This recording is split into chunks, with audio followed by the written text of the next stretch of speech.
So we'll start from here.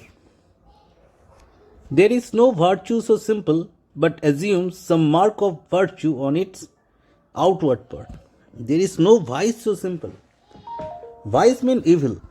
Vice stands for something evil or bad. That is good. There is no vice in the world. There is nothing evil that is good in the world.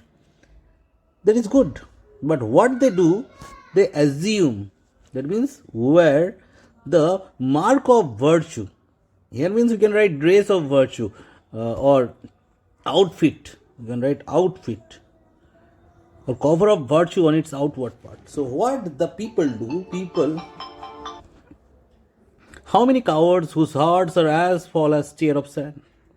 Where it is written, how many? You will write there are many. There are many cowards. And what is the standard of their heart? The standard of their heart is as false as the tear of sand. Instead of false, you will write fragile.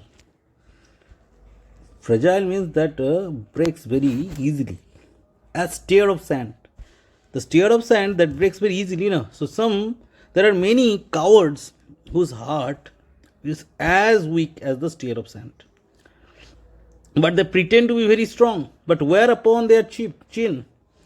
Wear yet means grow.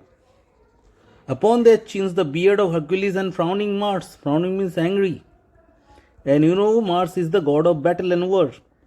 But they pretend to be Mars and Hercules. But actually they are chicken-hearted people. Hopeless. Total hopeless. Utter hopeless people. Who inward search have livers white as milk. If you search inward, if you make character study, inward search means character study. If you make one character study, they have liver white as milk.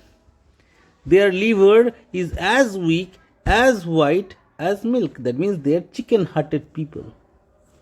Means chicken-hearted people. You know that chicken get frightened very easily.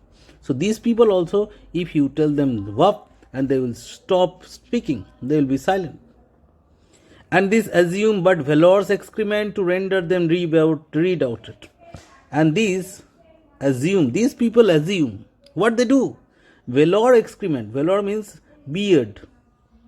Excrement means growth. They grow their hair, that means beard, to what? To render them, to present them redoubted. Means undoubtedly powerful. So their beard, so that they are very strong. But if you search properly, if you make character study, these people are hopeless, chicken-hearted people. Look on beauty and you shall see it is purchased by the weight. Have a look at the beauty. And beauty is fake. Literally, beauty is fake most of the time. Because beauty is purchased nowadays. It is not God gifted. By the weight. Weight of what? Weight of cosmetics. Look at beauty. This beauty is purchased by the cosmetics, which therein works a miracle in nature. So here, purchased by weight means cosmetics, which therein works a miracle in nature, which means this cosmetics works as miracle, magical in nature, as it changes the course of nature. Nature makes someone in particular way, and what we do, we use these cosmetics to change our look.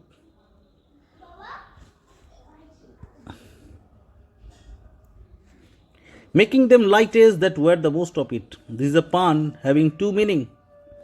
Making them light as that wear most of it. Wear means use. It means cosmetic. And we'll talk about this word light. Those people who use maximum amount of cosmetic, they are the lightest people. That means they are the fairest, most beautiful. And secondarily, those people who wear maximum amount of cosmetics, they are lightest. That means they are morally rotten. So one side it is fair, another side it is morally rotten. So are those crisp, snaky, golden hair. Crisp means curly. Snaky means shiny. Golden locks which make such wanton gambol with the winds. Wanton means cheerful. Gambol means game. They play. Look at the locks of the hair of this beautiful lady. So beautiful. When the wind blows, the locks start flying, floating in air, and it looks so beautiful. So look at the locks of hair. What they do? The locks of hair play cheerfully with the wind when the wind blows. Upon supposed fairness, upon great fairness. It's an extreme beauty. It's an extreme beauty that you can imagine. Often know to be the dowry of a second head. But hopelessly, that hair is not her own. It's a wig that doesn't belong to that very person, that very lady, often known to be the dowry of a second head. That means that the hair that lady is using is actually a wig, and that belong to a second head. That means another lady. That is the gift from another lady. The skull that bred them is in sepulture. The skull, that means the head, the original head that bred the hair is in sepulture. That means is in grave. That hair that originally belonged to another lady, and that lady is no more. She is in grave. Thus ornament is the gilded sword to a most dangerous tree. Gilded means decorated. Ornament is what? Outlook is what? Or appearance is what? It is the seashore or the sea beach, which is very beautifully decorated sea beach. But a beautifully decorated sea beach does not mean the sea is very beautiful. The sea may be extremely wild, rude, crude, and dangerous. So by seeing the sea beach, you cannot think that the sea is beautiful. The sea may be more than dangerous, extremely dangerous. The beauteous scarf, beauteous stands for beautiful. Veiling an Indian beauty. Here Indian means West Indians, that means dark. It is not Indian, it means West Indians or Caribbean beauty, that is dark. The beauteous scarf veiling an Indian beauty. So the scarf is very beautiful, but when you open it, the beauty is dark beauty. This term is certainly discriminative, and if this drama is going to be published, if this drama were published during this period of time, it would surely get banned. Because this term is obviously racial remark, and it is a kind of clear discrimination made on the part of the color. Because we will not talk that Bassanio has said that, we'll say that Shakespeare has made the remark. Bassanio is not living an imaginary figure, while Shakespeare is real. In a word, the seeming truth which cunning times put on to entrap the wisest. In a word means in short. The seeming truth. The seeming truth means what we see. What we see that coming times puts on. That means apply to entrap the wisest. The time is very cunning. People are very cunning. What they do, they use these cleverness. They use this outlook, the appearance, in order to do what? Entrap the wisest person. Therefore, you gaudy gold, hard food for Midas. You gaudy means you proudy gold. Gold, you're proudy. You have made Midas suffer too much. As Midas was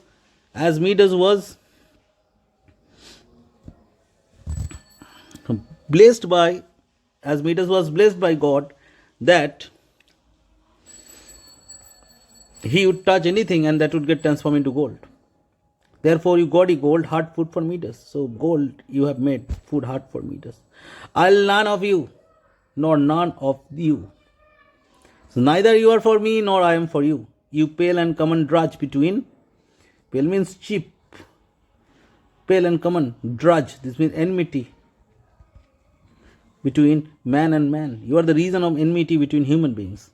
But you meager lead, you valueless lead, which rather threatens than do promised aught.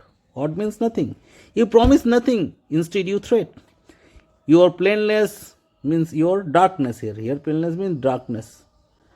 Move me more than the eloquence, means beauty. Your paleness moves me than your eloquence. And here choose I, joy be the consequence, success be the result. Keep it in mind, Bassanio is speaking those things so confidently. This Bassanio, who is going to be a total of dumb and a kind of puppet, a doll in Act 4, Scene 1 in the trial scene. This Bassanio, who had been so weak in Act 1, Scene 1, a weak character, so confident here, because he got hinted by Portia. That hint of the ding dong bell that changed the entire scenario. Thank you.